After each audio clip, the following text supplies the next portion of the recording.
Like کریں، اس کے بعد سبسکرائب کریں اور بیل آئیکن کو دبائیں تاکہ ہمارے ویڈیوز آپ تک سب سے پہلے پہنچے۔ بدکاری جو عام ہو رہی ہے اس کے پیچھے وجہ کیا ہے اور بدکاری پہ کنٹرول کرنے کے لیے کیا کرنا پڑے گا؟ یہ ایک واقعے میں بہت سی چیز میں پہلی بات تو یہ مرد بدکاری کو چھوڑ دے، کیونکہ جس کا بھائی بدکاری کرے گا اس کی بہن خود ہی سیکھے گی کہ جب میرا بھائی میری سہیلی کے ساتھ لگا ہوا ہے تو میں نے بھی کسی کے ساتھ لگنے ہیں، اور جو بھائی خود بدی میں گرفتار ہے وہ اپنی بہن کو کبھی بدی سے بچا نہیں سکتا۔ مردوں سے عورتیں بدی سیکھتی ہے، عورتیں مردوں سے، ورنہ عورتیں بہت باحیا ہوتی، اللہ نے ان کو بہت حیا دی۔ اور ایک خاص بات، اگر مرد واقعی دل کی گہرائیوں کے ساتھ باحیا ہو جائے اللہ کریم ان کے گھر کی عورتوں کی خود حفاظت فرمائے۔ اس سلسلے میں برسوں پہلے میں نے ایک آرٹیکل کے حوالے سے یہ بیان کیا تھا، برسوں پہلے بیان کیا تھا۔ ایک لڑکی تھی بہت حساس طبیعت کی، اور اس کے بوڑھے ماں باپ تھے اور اس کی 4-5 بہنیں تھیں۔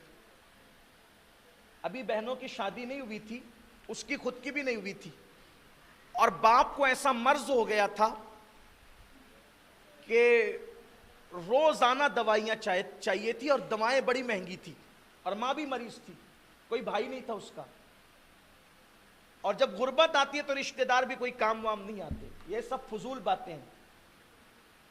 اب کوئی رشتہ داری نہیں، سب بولنے کی باتیں، کہتے ہیں جب پیسہ پاس میں ہو تو دور کے رشتہ داروں کو بھی چچا بابا کہہ کے بلایا جاتا ہے، اور پیسہ پاس نہیں ہو تو سگے بھائی کو بھی کوئی بھائی کہنے کے لیے تیار نہیں۔ آج سب پیسہ ہو گیا، چند لوگ ہیں جو بیچارے دین پر ہیں، ان کا تو کچھ کہنا ہی نہیں، وہ بہت مٹھی بھر لوگ ہیں، چند لوگ ہیں، کوئی رشتہ داری نہیں نبھائی جا رہی۔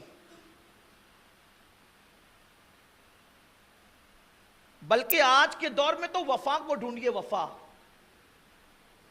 اور محبت بہت مہنگی ہے، نہیں ملتی، بلکہ مہنگی ہوتی تو بھی مل جاتی، اب تو یہ مارکیٹ سے ہی ختم ہو گئی۔ مجھے تو ایسا لگتا ہے جس دن سے عباس چلے گئے، غازی عباس، اس دن سے دنیا سے وفا چلی گئی۔ اب اس کی رمق ایسی ہی باقی ہے جیسے سورج کے چلے جانے کے بعد تھوڑی سی افق جو باقی رہ جاتی ہے، سورج بس ایسی وہ افق تھوڑی سی باقی رہ گئی وفا کی۔ اب وفا نہیں ہے، اب وفا نہیں، اب بے وفائی بے وفائی۔ رشتے پہلے کیا نبھائے جاتے تھے، بھائی جب کپڑے لانے کے لیے جاتا تھا تو پہلے اپنے بھائی سے پوچھتا تھا کہ تیرے بچوں کو کپڑے آ گئے، پھر جاتا اپنے حصے کا کھانا بھائی کو کھلا دیتا تھا، اور آج تو مارا پیٹی ہوتی اسی پر کہ اس نے میرے حصے کا کیوں کھا گیا۔ نہیں رہا نا، اسلام سیکھا ہی نہیں، بس اتنا ہی پڑھا کہ نماز اسلام ہے، داڑھی اسلام ہے، ٹوپی اسلام ہے، بس اتنا ہی تو کہا نماز پڑھو جمعہ اور ایک دن ٹوپی پہن لینا، تھوڑی سی داڑھی رکھ لینا، بس ہو گئے مسلمان۔ اسلام کیا چیز ہے، اسلام پورا نظام حیات، رشتوں کو نبھانا، غریبوں کا خیال کرنا، دلوں کو صاف رکھنا، پاکیزگی رکھنا، یہ اسلام مکمل، پیدا ہونے سے لے کر مرنے تک ساری چیزیں اسلام بیان کر چکا۔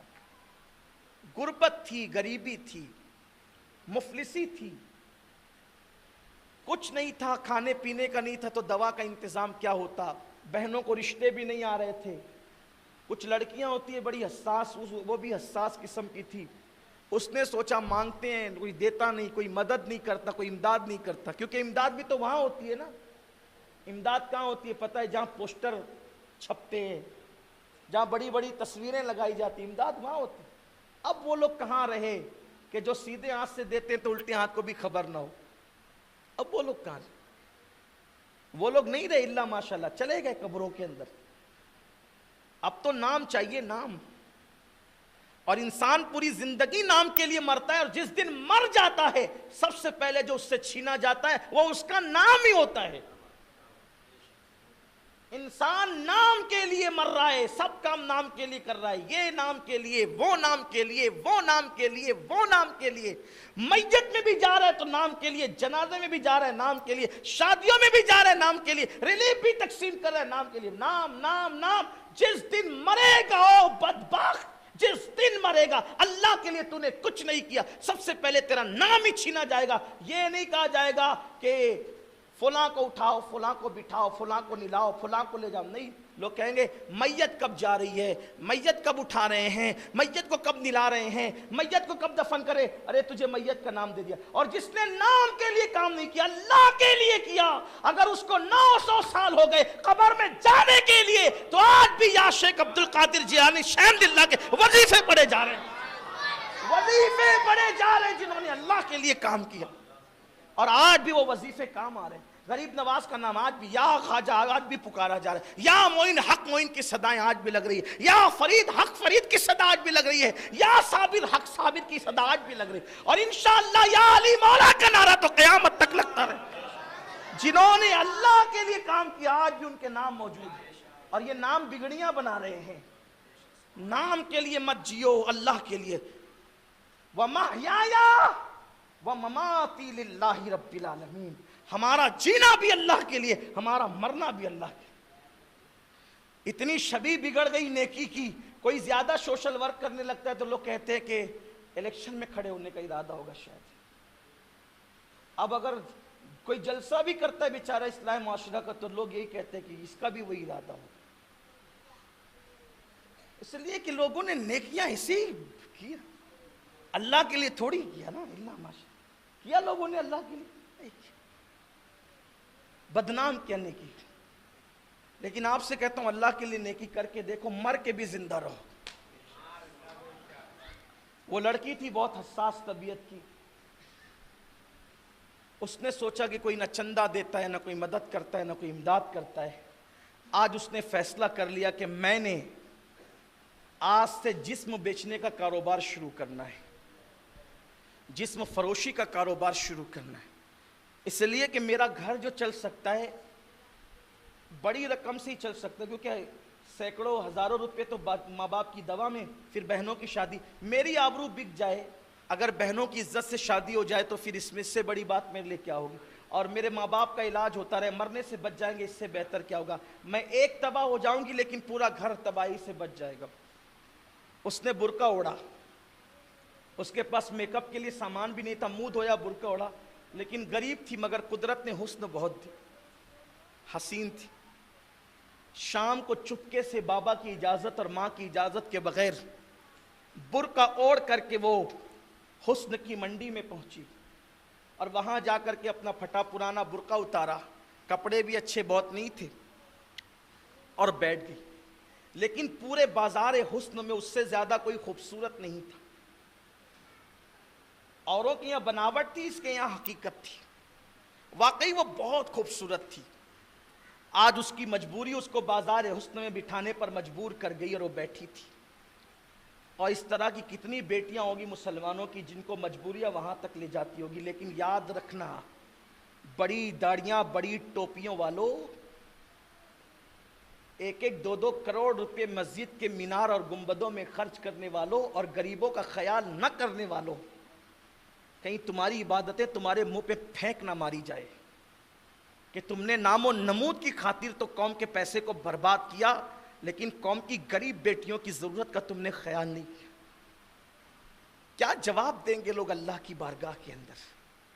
وہ بیٹھی تھی، بازار حسن میں سب سے زیادہ خوبصورت تھی، لیکن چونکہ ماں باپ نے تربیت ایسی کی تھی کہ اس کی نظر کسی مرد کی طرف اٹھتی نہیں تھی۔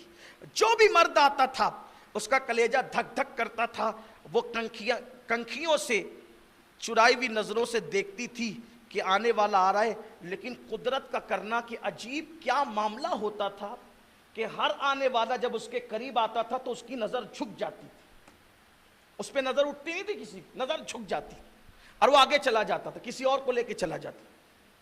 یہ سوچتی تھی اب وہ کوئی لے جائے گا، اب کوئی لے جائے، لیکن کوئی اس کو لے نہ گیا، حتیٰ کہ نصف شب گزری، آدھی رات گزری، اور بازار حسن ختم ہو گیا، گاہک بھی ختم ہو گئے۔ یہ رونے لگی، آج اتنا بڑا فیصلہ کیا تھا آبرو بیچنے کا صرف ماں باپ کی بیماری کے لیے، بہنوں کی شادی کے لیے، لیکن قسمت کی ماری تھی، لیکن قسمت کی ہاری نہیں تھی، قسمت کی ماری۔ آج یہاں سے بھی ناکام، ظاہری ناکام لیکن حقیقت میں کامیاب لوٹ رہی تھی۔ اس نے کہا میں ناکام جا رہی ہوں کہ میرے حسن کو کسی نے خریدا نہیں۔ پھر برقع پہنا اور سسکیاں لیتے ہوئے روتے ہوئے جب وہ اپنے گھر کی طرف بڑی، جھوپڑے کی طرف دستک دی، گھر میں کوہرام تھا، شریف کی بیٹی چند گھنٹے گھر سے غائب ہو جائے تو ان کے لیے تو موت سے بدتر ہوتا ہے وہ دن۔ پورے گھر میں کوئی بہنیں رو رہی ہے، ماں رو رہی ہے، باپ رو رہا ہے، میری بیٹی کہاں گئی، میری بیٹی کی دستک ہوئی، دل کی دھڑکنیں تیز ہو گئی، دروازہ کھلا، اندر آئی۔ باپ نے کانپتے ہوئے بستر سے اٹھا اور کہا کہ کہاں گئی تھی، آدھی رات پہلی بار کہاں گئی تھی؟ بیٹی نے کہا بابا پہلے معاف کرو، پہلے معاف کرو پھر بتاؤں گی کہاں گئی تھی۔ کہا تجھے معاف تو کر دیا لیکن پہلے بتا کہاں گئی تھی۔ بیٹی نے باپ کے قدم پکڑ کر ماں کے ہاتھ تھر تھراتے ہوئے تھام کر کے کہا آج بہت بڑا فیصلہ کر لیا تھا، کیونکہ کوئی ہماری مدد نہیں کرتا، کوئی ہماری امداد نہیں کرتا، گھر میں کھانا نہیں ہے تو تمہاری دوا کا انتظام کہاں سے ہوگا، کوئی بیٹا نہیں ہے آپ کا، میں تمہیں مرتا نہیں دیکھ سکتی، تمہاری بیماری کو بڑھتا نہیں دیکھ سکتی، تو میں نے فیصلہ کیا تھا کہ اپنا جسم بیچ دوں گی آج، اور جسم بیچ کر کے بڑی رقمیں آتی ہے تو اسی رقم سے تمہاری بیماری کا علاج بھی کروں گی، بہنوں کی شادیاں بھی کروں گی۔ باپ کی نظریں پھٹی کے پھٹی رہ گئی، ماں کی نظریں پھٹی کے پھٹی رہ گئی، بہنیں منہ کھل گئے، کیا کہہ رہی ہو؟ پھر کیا ہوا؟ وہ کہا پھر ہوا یہ کہ آج میں تمہاری اجازت کے بغیر چپکے سے بازار حسن میں جسم بیچنے کے لیے گئی تھی، لیکن جو بھی آتا تھا خدا جانے کیا ہوتا تھا، اس کی نظریں جھک جاتی تھی، آگے بڑھ جاتا تھا، آگے بڑھ جاتا تھا، حتیٰ کہ سب چلے گئے، بازار حسن ختم ہو گیا، گاہک بھی ختم ہو گئے، لیکن میرے حسن کو کوئی خرید نہ سکا، اور میں ناکام لیکن حقیقت میں کامیاب لوٹی۔ باپ نے اپنی بیٹی کی پیشانی چوم کے کہا میری بیٹی، واللہ تاللہ باللہ، اللہ کی قسم کھا کے کہتا ہوں کہ ایک رات تو وہاں بیٹھی، اگر 1000 رات بھی تو وہاں بیٹھتی تو تیرے حسن کو کوئی خرید نہیں سکتا تھا اور تجھے کوئی ہاتھ نہیں لگا سکتا تھا، کیونکہ بیٹی مجھے اپنے کردار پر نہیں اپنے نبی کے فرمان پر اعتماد ہے۔ میرے نبی نے کہا کما تدین تدان، تم جیسا کرو گے ویسا پاؤ گے۔ تیرا باپ غریب تھا لیکن آج تک تیرے باپ نے کسی عورت کو نظر بھر کے نہیں دیکھا، جب میں نے کسی کو نظر بھر کے نہیں دیکھا تو کوئی میری بیٹی کو باپ کی نظر سے کیسے دیکھ سکتا ہے؟ اللہ نے میری بیٹی کی آبرو کی عزت کی حفاظت فرمائی، اور وہ باپ رونے لگا۔ اندازہ فرمائیں یہ ہے نگاہوں کا تقدس۔ ہم بھی چاہتے ہیں ہماری بیٹیاں بچیں، محفوظ رہیں، اللہ کی بارگاہ میں ہم متقی بنیں، نگاہوں کے محافظ بنیں، اور کسی کی آبرو کو تحفظ فراہم کریں۔ اللہ ہم کسی کی آبرو اپنی طاقت کے مطابق بچائیں گے، اللہ ہماری آبرو کو اپنی شان کے مطابق بچائے گا۔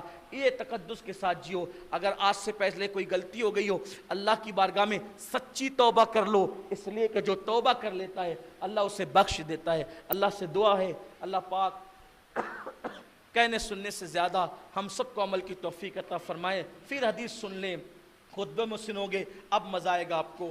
البر لا یبلا والذنب لا ینسا والدیان لا یموت اعمل ما شئت کما تدین تدان۔ نیکی کبھی پرانی نہیں ہو سکتی، گناہ کبھی بھلایا نہیں جا سکتا، بدلہ دینے والے خدا کو کبھی موت نہیں آ سکتی۔ عمل کرو، جو چاہو کرو، جیسا کرو گے ویسا پاؤ گے۔